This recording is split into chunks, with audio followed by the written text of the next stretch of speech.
Assalamualaikum warahmatullahi wabarakatuh. Bertemu kembali dengan sesi hari ini, yaitu dengan materi keindahan malam Lailatul Qadar dengan narasumber yaitu Bapak Wahyu Prihatmoko. Bagaimana Pak kabarnya? Alhamdulillah.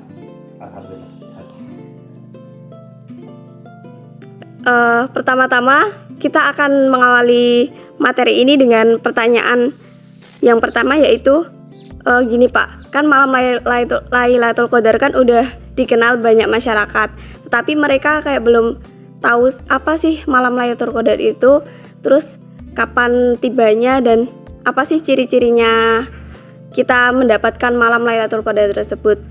Bagaimana Bapak bisa menjelaskan kepada kami tentang apa itu malam Lailatul Qadar?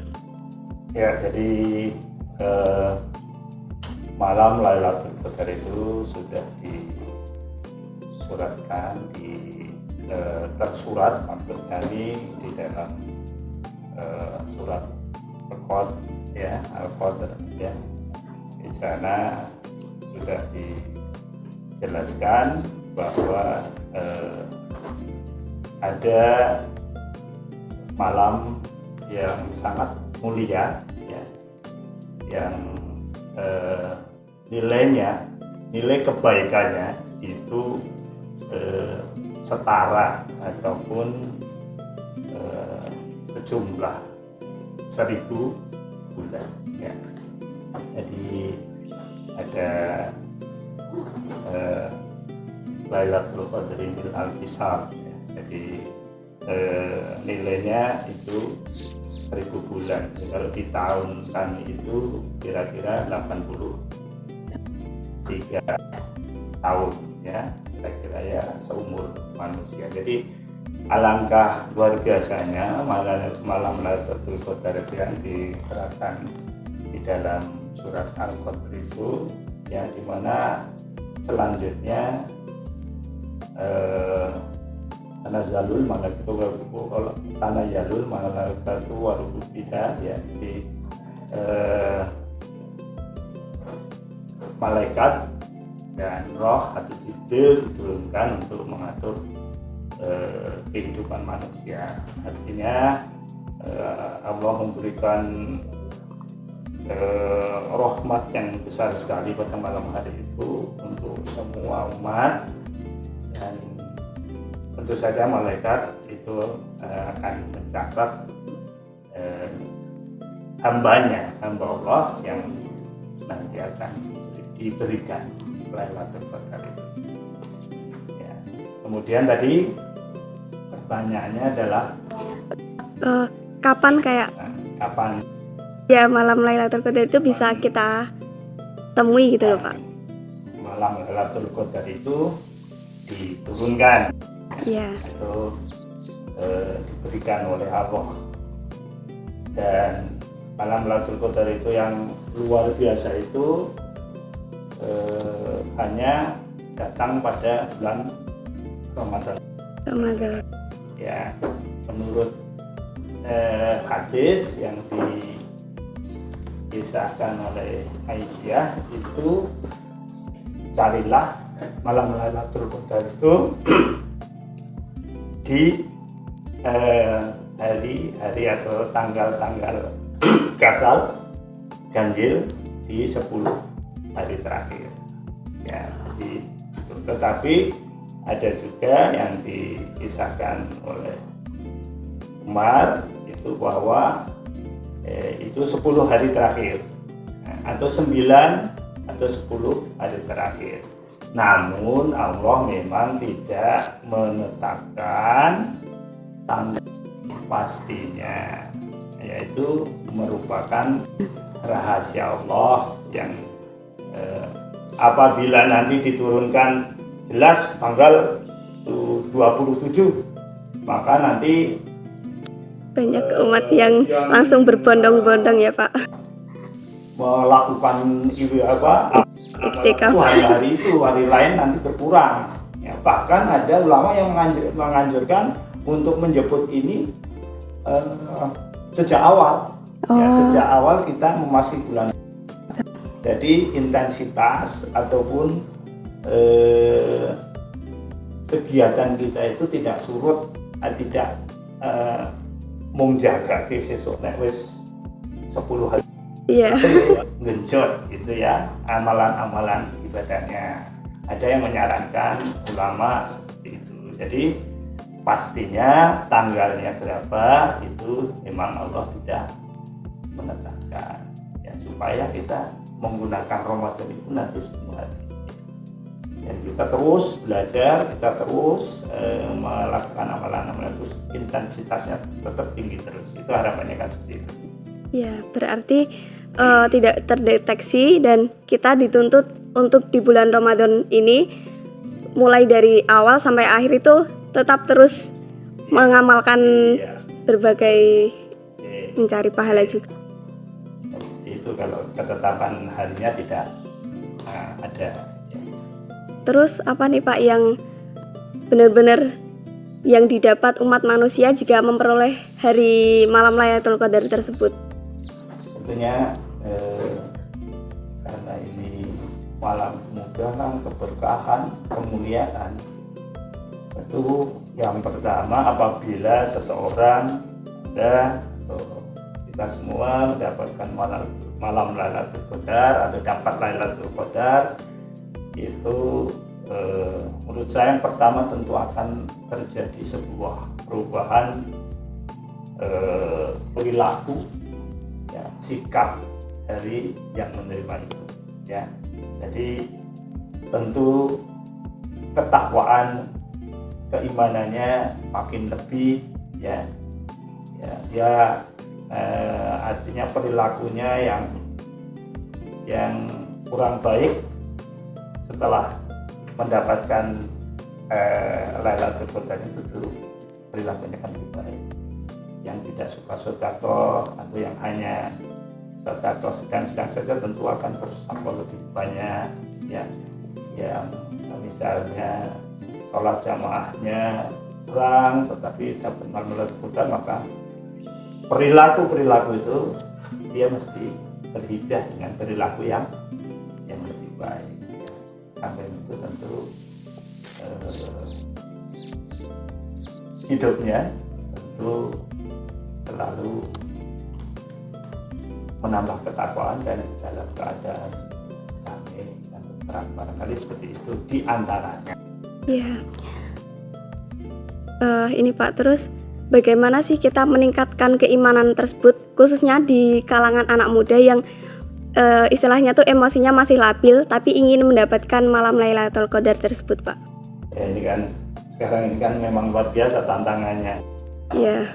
Di era yang luar biasa, era digitalisasi, era medsos, era milenial sekarang ini, tantangan anak-anak muda itu ya sangat luar biasa. Dahsyat itu sebagai tantangan utama di hari-hari kita. Jadi tentu kalau kita akan tetap konsisten, tetap semangatnya, tentu yang pertama harus dimulai dari intrinsik itu dalam diri kita sendiri, ya. Yakin dulu ya Pak. Kita pokoknya mau berubah, mau lebih ibadahnya lebih baik, itu diniati dulu. Kemudian kita berdoa kepada Allah SWT, banyak istighfar misalnya. Kemudian tentu kalau kita mau misalnya mau ibadah puasa kita di bulan Ramadan ini optimal, maksimal, tentu kita harus tahu apa sih fadilah-fadilahnya, apa sih manfaatnya, apa yang akan kita dapat ketika nanti kita melakukan ibadah itu dengan maksimal. Maka kita harus membaca, belajar, mencari pengetahuan, mencari tadi saya katakan fadilah dari ibadah yang kita lakukan. Samping itu tentu kita harus bergaulnya itu ya dengan orang-orang yang soleh. Wong kang soleh kumpulono gitu. Iya. Mulai berhijrah. Kalau kemarin temannya nyun sewu kemana itu agamanya kurang, perilakunya kurang baik, tentu pindah cari orang-orang yang soleh. Itu rumus yang pasti ya. Jadi seperti itu. Kemudian juga mulai mau menghadiri majelis-majelis taklim dan sebagainya. Nah, di majelis taklim atau di majelis pengajian itu tentu akan diingatkan, akan diberikan solusi-solusi, akan diberikan satu ilmu-ilmu agama. Jadi itu diantaranya tetap kita mempertahankan ibadah kita. Baik Pak, terima kasih. Terus ini Pak, bagaimana cara kita umat manusia itu agar benar-benar yakin dan bisa menjalankan ibadah puasa ini dengan berbagai pahala dan kegiatan yang positif, tetapi kayak ada gangguan-gangguan hal negatif itu loh Pak. Jadi strategi kita biar bisa yakin dan lurus untuk menjalankan puasa ini dengan baik itu gimana Pak? Ya, diantaranya tentu kita harus konsisten ya. Konsisten dulu melakukan hal-hal ibadah kecil itu kita harus konsisten. Harus dilakukan dengan baik. Yang ibadah-ibadah yang kecil itu dilakukan dengan sebaik-baiknya ya. Yang kedua tentu dalam rangka apa tadi? Kayak berkegiatan di bulan Ramadan agar tetap terlaksana dengan baik. Ya, jadi tadi juga bisa untuk menjawab, diantaranya juga kita harus banyak membaca juga ya. Kemudian di samping itu doa, istighfar, kemudian melakukan amalan-amalan yang diperintahkan oleh Allah, seperti mengisilah malam-malam itu dengan tadarus, salat tarawih, kemudian atau salat malam, kemudian juga sahur, itu juga bagian untuk tetap karena ada barokahnya di antara yang melakukan itu ya. Jadi tetap kita melakukan amalan-amalan itu lebih ditingkatkan. Jadi intensitasnya lebih ya, seperti tadi tadarus, kemudian iktikaf nanti kalau sudah 10 hari terakhir dilakukan. Di antaranya seperti itu. Baik Pak, terima kasih. Barangkali ini yang terakhir Bapak, bagaimana agar kita tetap memiliki kesehatan serta fit dalam menjalani puasa ini, tetap imunnya kita kuat, tetapi kita juga menyeimbangkan dengan kegiatan agama itu gimana Pak? Ya, jadi yang pertama tentu Anda harus menjadwal ya. Jadi dalam satu hari itu kita kan sedang puasa, betul-betul kita atur. Setelah sahur misalnya tentunya Anda harus melakukan jamaah sholat subuh. Iya. Nah, setelah itu jangan tidur ya. Nah, jangan tidur karena itu juga akan berdampak pada metabolisme tubuh kita, terutama pencernaan kita. Ini malah lebih bangun siang malah lebih tambah aras-arasan ya. Kemudian tentu kalau terkait dengan ketahanan tubuh itu mesti berkait dengan nutrisi untuk kesehatan kita, agar ketika kita melakukan makan sahur, berbuka puasa itu tentu ya kita harus memperhatikan makanan kita yang sehat ya, makanan sehat tidak harus mahal, tetapi paling tidak sayuran, buah, mungkin protein ya, itu tetap harus dipenuhi ya, seperti itu. Jadi nutrisi harus, apalagi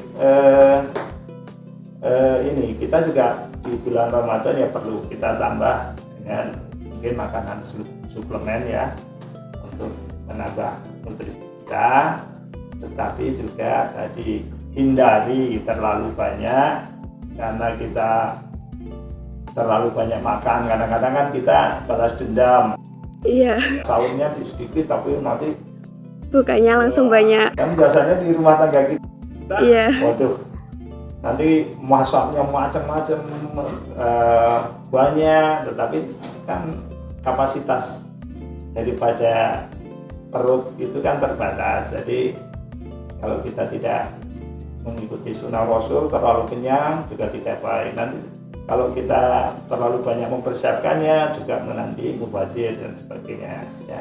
Nah, hindari tadi makanan-makanan manis, makanan yang terlalu berlemak, ya, kayak gorengan dan sebagainya.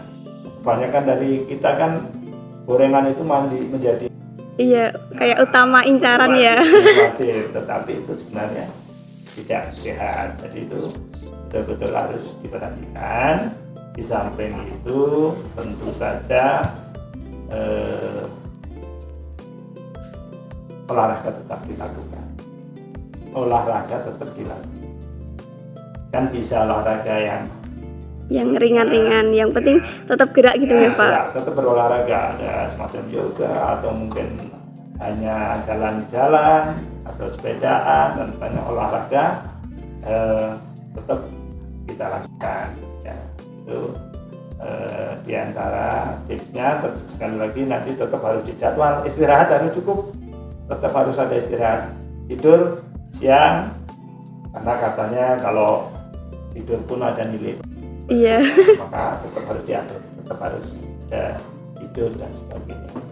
Terus kita isi dengan tadi macam-macam amalan, diantaranya mungkin siang hari juga kalau ada waktu ya tetap kita gunakan untuk tadarus dan sebagainya. Kemudian pilih salah satu, mungkin punya hobi, ya, hobi beternak, hobi olahraga, hobi masak dan sebagainya, nikmati itu, gitu ya, lakukan itu. Berarti kegiatannya diisi di bulan Ramadan itu kayak hobi-hobi gitu ya. Nah, itu juga menyehatkan, ya, secara mental maupun secara Iya. itu diantaranya supaya kita tetap sehat di bulan Ramadan. Pak, terima kasih kepada Pak Wahyu Prihatmoko atas informasi dan pesan-pesan yang diberikan kepada kami.